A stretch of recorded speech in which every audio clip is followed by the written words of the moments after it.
The fog comes in thick over La Rochelle harbor on the night of March 17, 1943, rolling off the Atlantic in dense gray walls that reduce visibility to less than 20 meters. Jean-Paul Moreau sits motionless in his 12-foot fishing dory, oars shipped, letting the incoming tide carry him silently toward the inner harbor. The boat rocks gently in the swells, water slapping against the weathered hull with sounds that could be mistaken for natural wave action. Jean-Paul's hands rest on a coil of fishing net, but his eyes are fixed on the German patrol boat, idling 300 meters to starboard, its searchlight cutting through the fog in sweeping arcs. He's dressed like any fisherman returning late from checking nets, wool jacket stained with fish blood and salt, rubber boots worn nearly through at the heels, a knit cap pulled low over graying hair.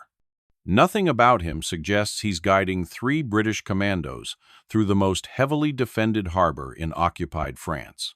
Nothing visible indicates that the fishing net coiled at his feet contains a navigation system so ingenious, so simple, that German naval intelligence will never understand how Allied saboteurs penetrated their defenses 17 times over the next 14 months. The commandos are in the water now, somewhere behind him in the fog. He can't see them, can't hear them. They're using rebreather apparatus, swimming 5 meters below the surface, following a route Jean-Paul has mapped through weeks of careful observation. Their target lies 800 meters ahead, U-boat bunker number 7, where submarine U-178 is undergoing refit after 3 months hunting Allied convoys in the Atlantic. The bunker is supposed to be impregnable. 20-meter reinforced concrete roof, steel gates weighing 400 tons, underwater nets, acoustic sensors, regular patrols. The Germans believe it's absolutely secure. They're wrong because they've never considered that a fisherman who's worked these waters for 42 years might understand tides, currents, and underwater topography better than any naval engineer. Jean-Paul knows where the sensors have dead zones. He knows where the underwater nets have gaps created by tidal scour. He knows the exact timing of patrol routes, the blind spots in searchlight coverage, the places where harbor bottom topography creates acoustic shadows. And he's encoded all this knowledge into something the Germans see every day but never suspect: the pattern of fishing nets drying on racks along the waterfront. The patrol boat's searchlight sweeps closer. Jean-Paul doesn't move. He's checked his nets in fog dozens of times. This is normal. This is what fishermen do. The light passes over him, pauses, returns. Someone on the patrol boat is looking at him through binoculars. Jean-Paul raises one hand in a casual wave, the gesture of a local fisherman acknowledging German authority without concern. After 5 seconds that feel like 5 minutes, the searchlight moves on. The patrol boat's engine note changes, throttling up, moving away to continue its circuit. Jean-Paul releases a breath he didn't know he was holding. His hands remain steady on the net. They need to be steady. In approximately 90 seconds, he'll need to perform the most critical part of tonight's operation: deploying the net in a specific pattern that will signal the commandos they're approaching the safe passage point. The pattern looks random to observers, just a fisherman checking his catch. But to trained saboteurs who've memorized the code, it's a precise navigation beacon showing them exactly where to swim, exactly when to dive deeper, exactly where the gate sensors go blind. The Germans have 3,000 troops garrisoning La Rochelle. They have patrol boats, shore batteries, radar installations, acoustic listening posts. They have Kriegsmarine security units specifically trained to prevent exactly what's happening tonight. But they don't have anyone who understands that the old man in the fishing boat isn't just catching mackerel. He's catching U-boats. Or rather, he's helping the British sink them. Jean-Paul Moreau was born in La Rochelle on November 3, 1901, into a family that had fished these waters for 6 generations. His grandfather remembered when the harbor was full of sailing ships instead of steamers. His father survived the First World War to come home and teach Jean Paul everything about the Atlantic coast, where the rocks lurk just below the surface, where the currents run strong enough to pull a man under, where fish gather according to moon phases and seasons. Jean Paul started fishing at age 7, learning to read water the way scholars read books. By 1925, he owned his own boat, a sturdy 30-footer built in the traditional style with oak planking and a diesel engine that ran reliably in any weather. He married Marie Claire Dubois in 1926. They had 2 children, both daughters. The fishing was good enough in those years. La Rochelle was a working port, and fishermen could make a decent living supplying the local markets. Jean Paul became known for his ability to find fish when other boats came back empty. He had a sense for it, people said, some instinct that told him where to set his nets. What Jean Paul actually had was meticulous observation and pattern recognition. He kept detailed logs noting water temperature, tide schedules, wind direction, moon phases, and catch results.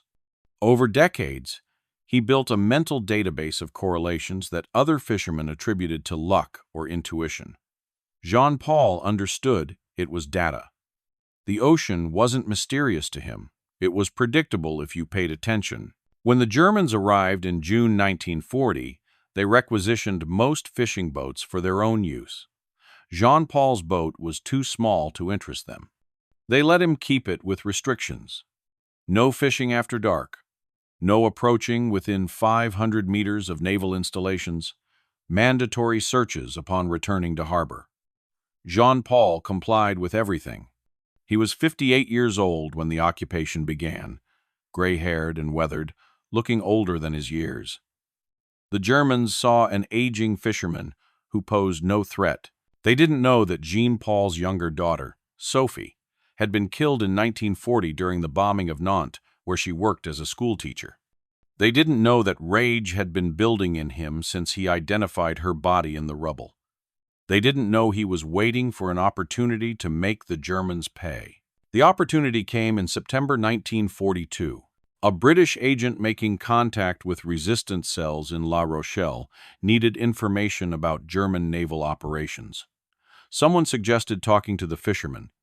They saw everything that happened in the harbor.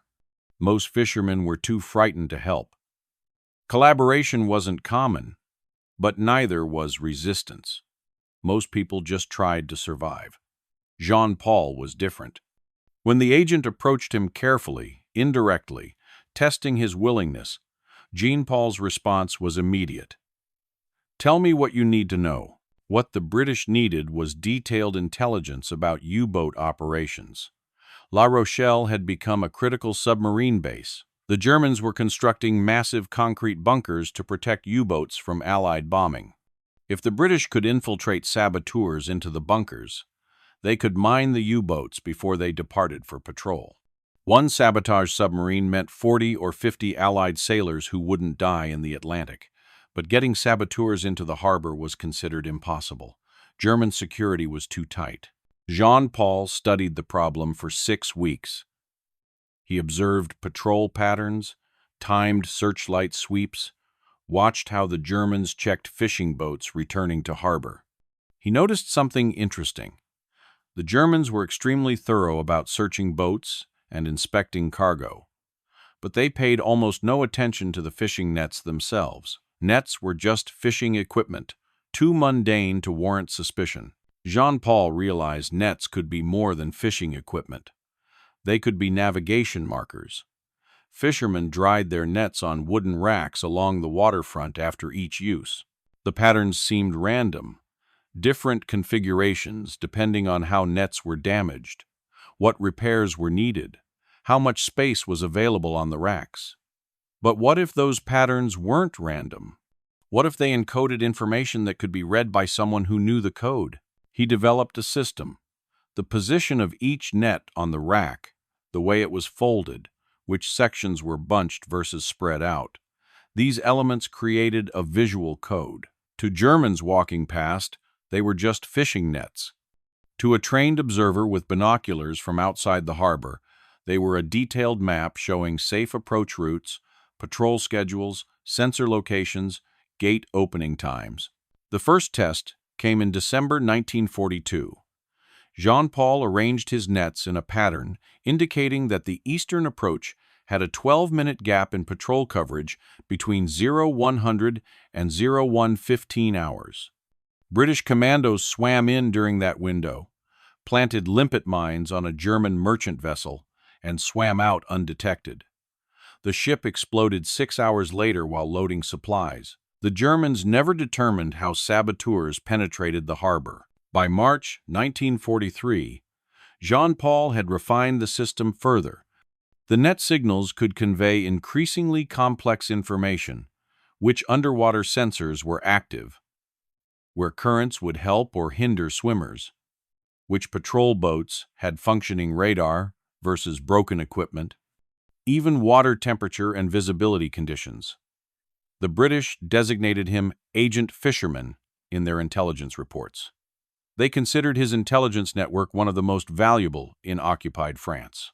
Tonight's operation is the most ambitious yet. U-178 represents a high-value target. The submarine has sunk 11 Allied ships, totaling 63,000 tons. British naval intelligence wants it destroyed before it can return to patrol. But the bunker security is unprecedented. The Germans know the Allies want to sabotage U-boats in port. They've layered defenses specifically to prevent it. Jean-Paul identified a weakness. The underwater acoustic sensors covering the bunker entrance have a blind spot caused by interference from the tidal current flowing past a concrete pier foundation. The current creates turbulence that generates enough ambient noise to mask the sound of swimmers using rebreather equipment. The blind spot is only 8 meters wide and exists only during specific tide conditions, but it's enough. If commandos can reach that exact location during the 90-minute window when tide and current align properly, they can swim directly to the bunker entrance undetected. The challenge is navigation. Swimming underwater in zero visibility while maintaining precise positioning is nearly impossible without reference points. Jean-Paul's solution is elegant. He'll deploy his fishing net in a specific pattern that creates a physical guideline. The net, anchored at precisely surveyed locations, forms an underwater path that swimmers can follow by touch.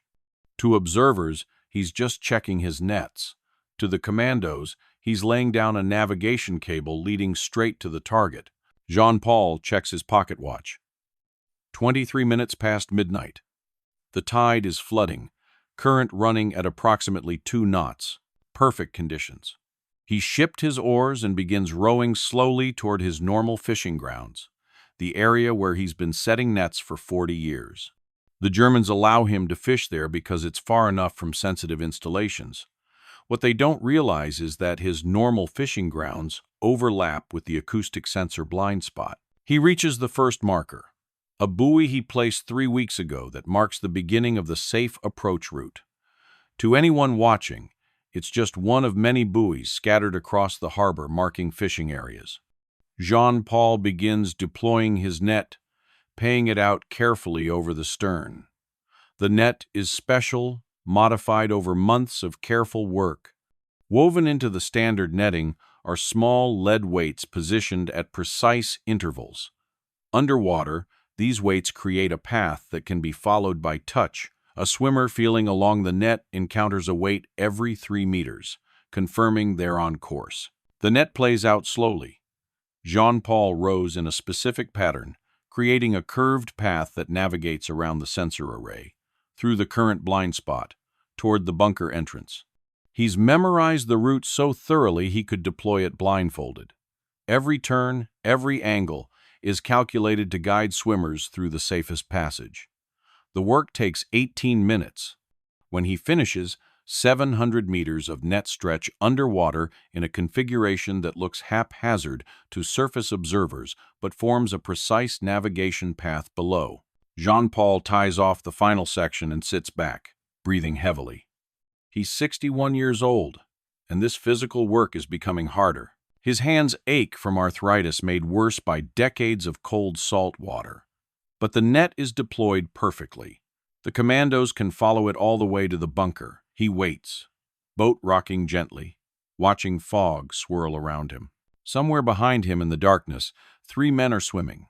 They're Royal Navy commandos from Special Operations Coastal Unit 12, trained specifically for harbor infiltration. Each man carries a limpet mine containing 8 pounds of high explosive. The mines have magnetic clamps and timer fuses. Properly placed on a submarine's pressure hull, they'll rupture the ballast tanks and ensure the U-boat sinks when it attempts to dive. The team leader is Lieutenant Commander James Hartley, 29 years old, a veteran of 6 sabotage operations. His number 2 is Petty Officer Thomas Green, 34, an engineer who understands submarine construction well enough to know exactly where to place charges for maximum effect. The third man is able seaman Robert Collins, 22, the strongest swimmer, responsible for carrying extra demolition equipment. They've been in the water for 47 minutes, swimming submerged with rebreather apparatus that recycles their breath and produces no telltale bubbles. The apparatus allows them to stay underwater indefinitely, but it's exhausting. They're wearing dry suits for thermal protection, but the Atlantic in March is cold enough to induce hypothermia. They need to complete the mission and extract within 2 hours or risk losing combat effectiveness. Hartley navigates by compass and counting kickstrokes, a technique called dead reckoning that's accurate enough for approximate positioning but useless for precision navigation through a defended harbor. That's why Jean-Paul's net is critical. When Hartley's gloved hand brushes against netting, he knows immediately he's found the guide path. He signals the others with 2 tugs on the connecting line between them. They've rehearsed this procedure dozens of times in training. Find the net, follow it to target, stay in physical contact, maintain silence. The net leads them through complete darkness. Underwater visibility is 0. They navigate by touch alone, feeling their way along the netting, encountering the lead weight markers that confirm they're on course. The current pushes them sideways, but the net provides reference. They adjust their swimming angle to compensate, staying on the intended path. Jean-Paul sits in his boat and pretends to mend a torn section of another net. It's what fishermen do while waiting. His hands move automatically, fingers working needle and twine with the unconscious skill of 40 years' practice. But his attention is on the water, on subtle changes in current and wave pattern that tell him where the swimmers are. He can't see them, can't hear them, but he can read the water. A slight disturbance 30 meters to port suggests something large moving beneath the surface. It could be a seal or a large fish. It's probably 3 men and 30 pounds of explosives. The patrol boat returns, making its circuit around the inner harbor. Jean-Paul doesn't look up from his net mending. Looking would suggest nervousness, guilt. He keeps working, hands steady. The picture of an old fisherman, too absorbed in his task to care about German patrols. The searchlight sweeps across him again, pauses, moves on. The patrol boat's wake rocks his dory gently. Jean-Paul rides it out, still mending, still waiting. Below the surface, Hartley feels the pressure wave from the patrol boat's propeller wash over him. It's terrifying to know a German vessel is passing directly overhead, close enough that its propellers would chop him into pieces if he surfaced. But the acoustic sensors aren't designed to detect slow-moving objects near the bottom. They're calibrated for engine noise, for high-speed contacts, for threats that move like torpedoes or motorboats. 3 men swimming at 1 knot barely register above ambient noise. The net curves left, following the path Jean-Paul calculated. Hartley follows, Green and Collins staying close behind. The water temperature drops suddenly, indicating they've entered a thermocline layer where cold, deep water meets warmer surface water. Good. The temperature differential will further degrade acoustic sensor performance. They're swimming through multiple overlapping sensor blind spots, invisible to German technology because an aging fisherman understands oceanography better than naval engineers. Jean-Paul's system works because it exploits the difference between theoretical security and practical reality. On paper, La Rochelle harbor is perfectly defended. The Germans have installed overlapping sensor coverage, redundant patrols, comprehensive inspection procedures. But theory assumes sensors work at rated performance. Reality involves tidal currents that create acoustic noise, thermal layers that bend sound waves, concrete foundations that create turbulence, equipment that malfunctions, human operators who get bored during long night shifts. Jean-Paul identified all these practical degradations through patient observation, then mapped safe routes through the gaps. The British intelligence officers who receive his reports are consistently amazed at their accuracy. Jean-Paul provides information that reconnaissance aircraft can't obtain, the exact timing of patrol boat engine maintenance that temporarily reduces coverage in the western approaches, the name of the German sensor operator who consistently ignores low-level contacts during the pre-dawn hours, the specific moon phases when increased maritime traffic from neutral fishing boats creates enough acoustic clutter to mask infiltration attempts. This is intelligence that can only come from someone living in the environment, watching it constantly, understanding it intimately. Hartley's hand touches something solid. He stops immediately, reaching forward carefully. It's concrete, rough, and barnacle-encrusted. The bunker wall.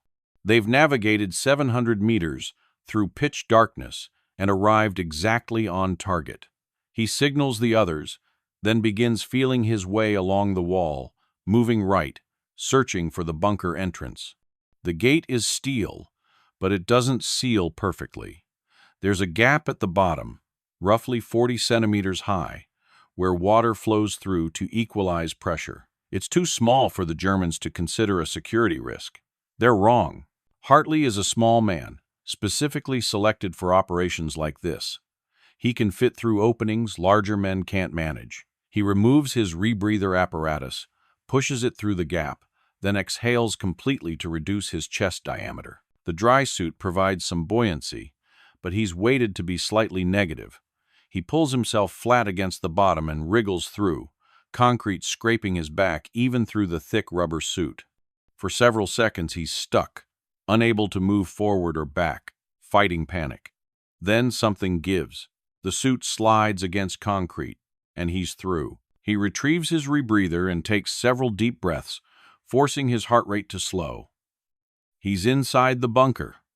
The others are following.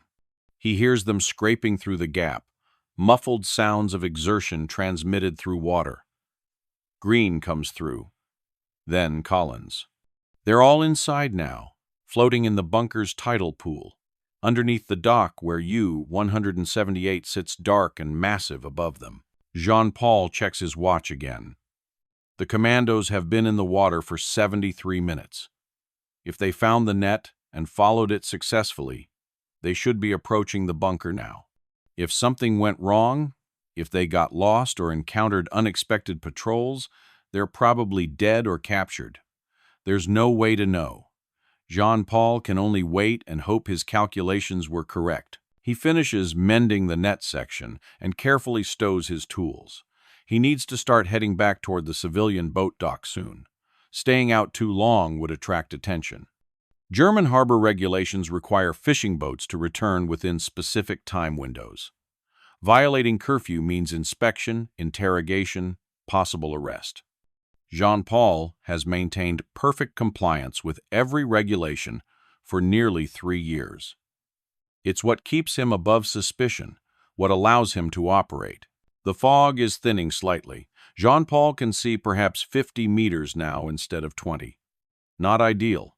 He needs fog cover for the commando's extraction, but weather is beyond his control. He shipped his oars and begins rowing slowly toward the civilian dock, following the route all fishermen use. Several other boats are visible now, also returning from late net checks. The Germans allow limited nighttime fishing because the local economy depends on it. French fishermen supply food to French civilians and German garrison troops. Shutting down all fishing would create food shortages and resentment. Jean-Paul passes 2 other fishing boats. He waves casually to the crews. They wave back. Everyone knows everyone in the La Rochelle fishing community. They all know Jean-Paul is exactly what he appears to be, an old fisherman who keeps to himself and obeys German regulations. None of them suspect what he really is. He's told no one, not even his wife.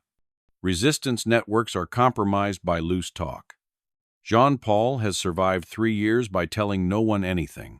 Inside the bunker, Hartley surfaces carefully beneath the dock. He's been underwater for 78 minutes total. His rebreather shows adequate oxygen remaining, but he's exhausted from the swim. Above him, wooden dock planks filter dim light from the bunker's overhead lighting. He can hear voices speaking German. Workers or guards are present. He needs to place the limpet mines without being detected. He signals Green and Collins to hold position, then dives again. The submarine's hull extends below him, a massive steel cylinder darker than the surrounding water. He swims downward, following the hull, searching for the ballast tank locations. U-boats have external ballast tanks that flood to submerge the vessel and blow empty to surface. Rupture those tanks and the submarine can't control its buoyancy. It will sink and stay sunk. Hartley finds the first ballast tank access panel. The limpet mine in his hand weighs 12 pounds, cylindrical, with 6 powerful magnets around its base. He positions the mine carefully against the hull and releases it. The magnets clamp with a solid thunk that sounds impossibly loud underwater. Hartley freezes, listening. No change in the sounds from above. The workers didn't hear it. He swims aft to the next ballast tank section and places a second mine. Green and Collins are doing the same on the opposite side of the hull. The plan calls for 6 mines total, 2 per man, positioned to rupture multiple ballast tanks and ensure catastrophic damage. Each mine has a timer fuse set for 6 hours. That gives the team time to extract completely before detonation. When the mines explode at 0630 hours, U-178 will be torn open below the waterline. It will sink at the dock and likely be unsalvageable. The mine placement takes 14 minutes. When all 6 devices are attached, Hartley signals the team to extract. They've been inside the bunker for 23 minutes. They need to leave before workers notice anything unusual. The return swim will be even more difficult than the approach. They're exhausted now, running on adrenaline and training. They squeeze back through the gap beneath the bunker gate one at a time. Hartley goes first, pulling himself through with arms that feel like lead. The Atlantic water outside the bunker is shockingly cold after the slightly warmer pool inside. He orients by compass and begins swimming back along the route they came, hoping desperately that Jean-Paul's net is still in place. His hand brushes netting within 30 seconds. Relief floods through him. The net is there, still anchored, still showing the way. He signals the others, and they begin the long swim back, following the guide path through darkness, through sensor blind spots, through the carefully mapped route that exists only because a fisherman spent 6 weeks observing patrol patterns and tide schedules. Jean-Paul reaches the civilian dock at 0117 hours. A German guard checks his papers and inspects his boat with perfunctory thoroughness. The guard is young, maybe 19, bored with endless nights checking fishing boats that never contain contraband. He glances at the nets, the fish in the forward hold, Jean-Paul's worn equipment. Everything is normal. He waves Jean-Paul through. Jean-Paul ties up his boat and begins the process of unloading his catch and cleaning his equipment. Other fishermen are doing the same along the dock. It's routine end-of-day work, except Jean-Paul is listening for sounds from the harbor, waiting for shouts or alarms that would indicate the commandos were detected.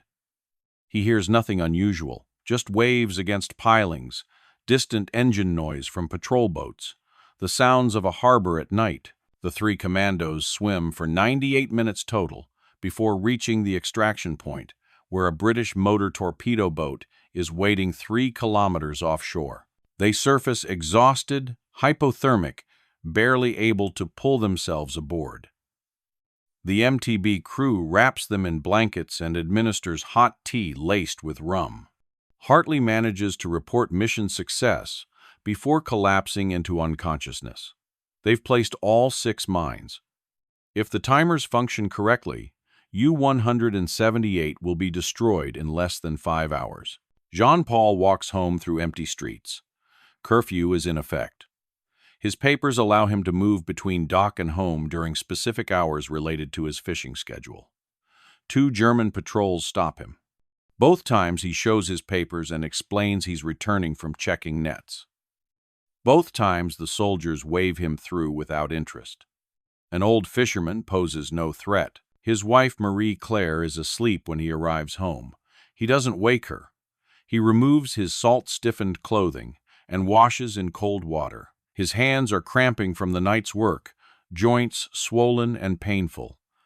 He's getting too old for this.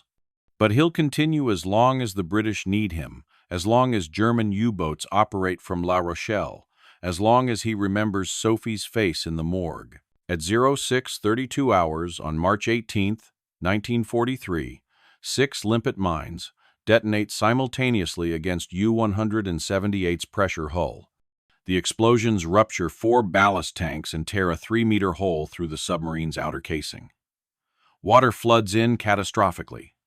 The submarine settles to the bottom of the bunker within 9 minutes. 3 German crew members aboard for maintenance watch die in the flooding. U-178, which has sunk 11 Allied ships and killed 214 Allied sailors, will never go to sea again. German engineers eventually refloat the wreck, but damage is so extensive, the submarine is declared a total loss. German naval intelligence investigates obsessively. How did saboteurs penetrate the bunker? Security was absolute. Sensors showed no contacts. Patrols reported no suspicious activity. The underwater gate was secure. There's no evidence of how 6 limpet mines ended up on a submarine inside a sealed bunker. The investigation produces no answers. What the investigators never consider is that the answer might be drying on racks along the waterfront. They walk past Jean-Paul's fishing nets dozens of times during their investigation. The nets are just fishing equipment, too mundane to warrant attention. They never realize those nets encoded the navigation data that guided British commandos through their supposedly perfect defenses. Jean-Paul continues his work. Over the next 14 months, his net signal system guides Allied saboteurs into La Rochelle harbor 17 more times. They sink 3 more U-boats, damage 4 others, destroy 2 merchant vessels, and mine the harbor approach channel badly enough that German naval operations are disrupted for weeks. The cumulative impact is enormous. La Rochelle's effectiveness as a submarine base drops by 30%. U-boats that should be hunting convoys spend weeks in port awaiting repairs or replacement after sabotage attacks. British intelligence eventually provides Jean-Paul with a radio transmitter for faster communication. He refuses it. Radios can be detected by German direction-finding equipment. Radios create electronic evidence that can be traced. Jean-Paul's net signals are invisible to signals intelligence. They exist only as visual patterns that mean nothing to anyone who doesn't know the code. He continues, using nets exclusively, encoding increasingly sophisticated information about German operations, harbor defenses, patrol schedules, and sensor configurations. The Germans never catch him. They arrest dozens of resistance members in La Rochelle during the occupation. They infiltrate cells, torture prisoners for information, execute suspects, but they never suspect the old fisherman who meticulously follows every regulation, who maintains perfect compliance with all German restrictions, who seems utterly uninterested in politics or resistance. La Rochelle is liberated by Free French forces on May 8, 1945. Jean-Paul is 63 years old. British intelligence officers arrive within a week, seeking Agent Fisherman. They find him repairing nets on the waterfront, doing exactly what he's done for 4 decades. They thank him for his service, and inform him he's being recommended for British decorations in recognition of his intelligence work. Jean-Paul declines the recognition. He doesn't want medals. He wants to go fishing. The British officers persist. His intelligence network directly contributed to the destruction or disabling of 8 German submarines and multiple surface vessels. His navigation system allowed Allied commandos to penetrate harbor defenses 17 times without casualties. The intelligence he provided about German naval operations was forwarded to Atlantic convoy planners and likely saved hundreds of Allied merchant sailors. He's a hero.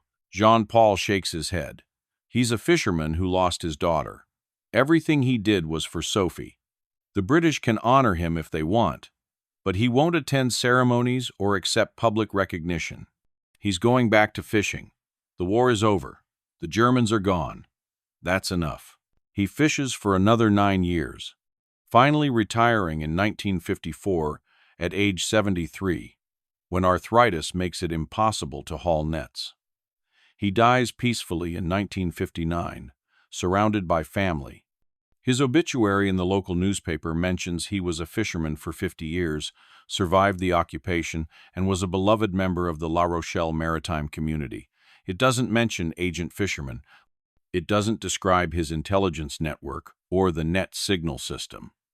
That remains classified by British intelligence until the 1970s. When the full story is finally declassified and published, military historians are astounded by the elegance of Jean-Paul's system. He created a visual navigation network using equipment the Germans saw every day but never suspected. He exploited gaps in sensor coverage identified through patient observation rather than technical analysis. He provided intelligence with accuracy that rivaled aerial reconnaissance. And he did it all while maintaining perfect cover as a harmless old fisherman. Modern special operations forces still study Jean-Paul's methods. The principle remains valid. The best hiding place is often in plain sight, and the best intelligence comes from people who understand their environment so thoroughly that they can identify vulnerabilities invisible to outside observers. Jean-Paul couldn't read complex technical manuals or operate sophisticated equipment, but he could read water, understand tides, and observe patterns. That was enough. His fishing nets, carefully arranged on racks along the waterfront, conveyed more tactical information than any radio network. They guided Allied forces through defenses the Germans considered impenetrable, and they did it invisibly, leaving no evidence except the steady destruction of German submarines by saboteurs who shouldn't have been able to penetrate harbor security. The tide runs in and out of La Rochelle harbor twice daily, constant and predictable, just as it did when Jean-Paul Moreau was alive.